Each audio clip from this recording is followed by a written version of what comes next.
Magbabantay ang Philippine National Police o PNP hindi lamang sa mga sementeryo kundi pati na rin sa mga bahay na maiiwan ng publiko sa parating na undas upang makaiwas sa mga insidente ng nakawan at iba pang krimen ayon kay PNP Chief Lieutenant General Jose Melencio Nartates Jr.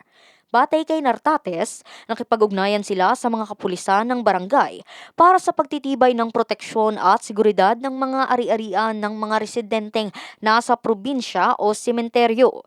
Ayon sa mga opisyal, aabot ng higit 31,000 ang kapulisan na ipapakalat sa higit 5,000 sementeryo, Memorial Park, Columbarium at pangunahing kalsada na magsisimula sa October 29 hanggang November 3.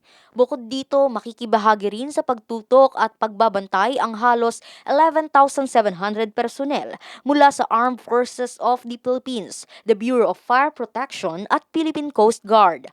Gayon din ang higit 30,000 na mga barangay tanod at volunteers.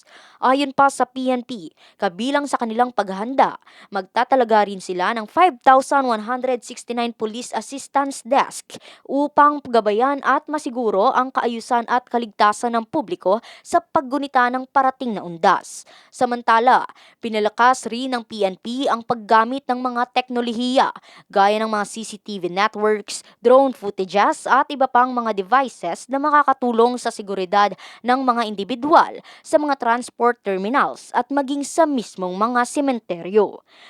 Mahigpit na paalala ni Artanes, iwasan ang pag-post ng real-time updates sa mga social media platform habang nasa sementeryo upang hindi mabigyan ng pagkakataon ang mga masasamang loob.